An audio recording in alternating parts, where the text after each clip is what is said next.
सत्य 24 live news, जनता की आवाज आप तक।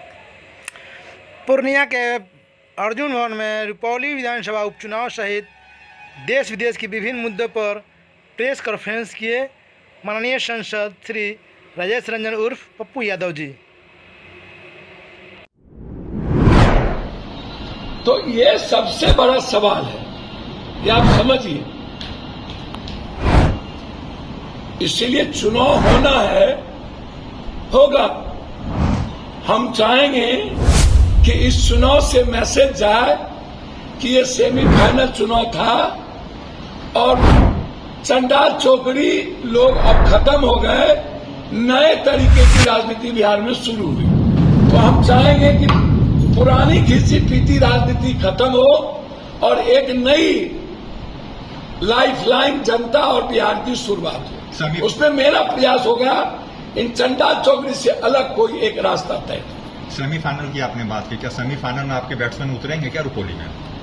भैया हम एक अच्छे लोगों की बात करेंगे ना जी, और भले लोगों की। अच्छे लोग होंगे तो पप्पू यादव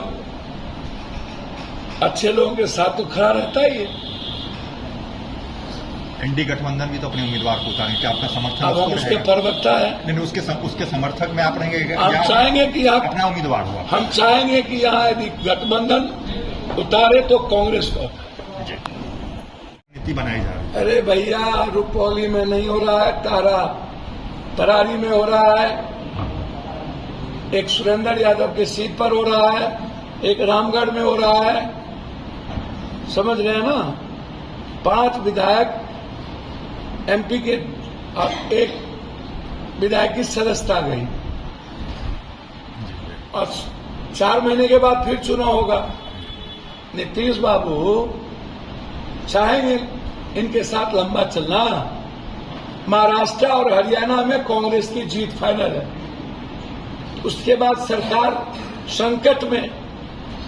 नीतीश, नरेंद्र मोदी जी और अमित शाह में इंटरनल कंफ्लिक्ट हो चुका है। ये अमित शाह का कहना है कि हमको पीएम घोषित करो, और आरएसएस को 10 साल से ये तवज्जो नहीं दिया, तो आरएसएस का कैंडिडेट अलग हो गए और 2 चुनाव सामने में है। तीसरा चुनाव दिसंबर में झारखंड है। तो हमें लगता है कि झारखंड के साथ ही चुनाव बिहार में न कराया जाए। और नीतीश कुमार जी का तो अपमान हो गया और पूरा बिहार का अपमान हो गया, चाहे बीजेपी के मंत्रियों को ही हो। आपने मंत्रिमंडल में लिया है कि मजाक किया है? तो हम तो नीतीश जी से कहे थे कि जनता के साथ न आप हैं तो आप पहले विशेष राज्य का दर्जा मांग लीजिए, विशेष पैकेज मांग लीजिए, हाई डैम मांग लीजिए, और जो कांग्रेस के साथ जो 3 वादे हुए थे, अग्निवीर पर पुनर्विचार, जाति जनगणना और एसटी एससी ओबीसी के लिए 69% आरक्षण, ये तीनों आप कर दीजिए। ये तो चुनाव ही है 4-5 महीने का।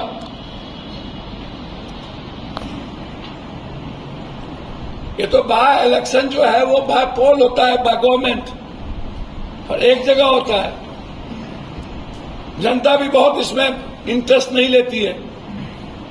भाई इसमें क्या होना है? कोई कहता है सरकार को न जाना है, आना है, चलो इसी को दे देते हैं।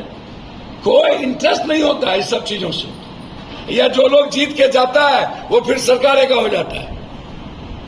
आपका रहेगा, आप अकेले जिता के भेज दीजिएगा, कल के दिन वो अपने मन मियां मिट्टू हो जाएगा। आजकल किस पर भरोसे कीजिएगा? हजारीबाग से जुड़ा हो, पूर्णिया और पटना में भी पकड़ा है।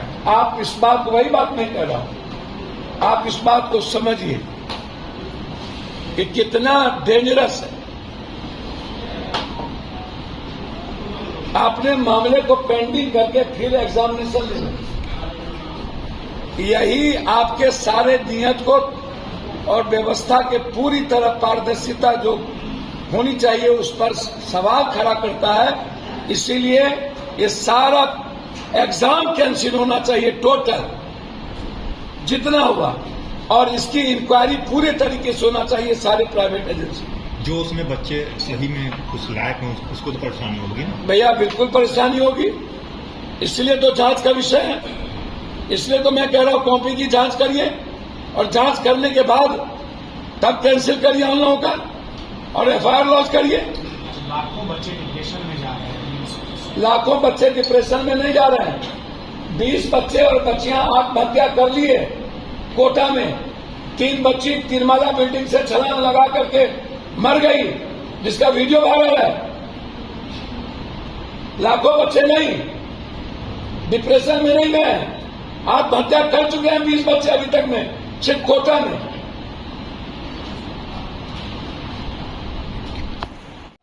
पहला तो मेरा डिमांड है कि नीट्स को जो प्राइवेट एजेंसी के द्वारा जो करवाया जाता है और प्राइवेट एजेंसी जो इसमें इन्वॉल्व है, हर कीमत पर किसी भी परिस्थिति में पहला डिमांड है कि जो भी एजेंसी हायर किया गया है प्राइवेट एजेंसी, नीट्स के एग्जामिनेशन को कंडक्ट करके उसको नंबरिंग कर रिजल्ट देने का। मैं पहला डिमांड है मेरा कि प्राइवेट एजेंसी को खत्म किया जाए हर परिस्थिति में। प्राइवेट एजेंसी चाहे वो जैसा का हो चाहे किसी का भी। दूसरा, 4 तारीख को जब भारत में सबसे बड़ा लोकतंत्र के महापर्व का रिजल्ट हो रहा था, फिर उस दिन नीट्स के रिजल्ट को आउट करके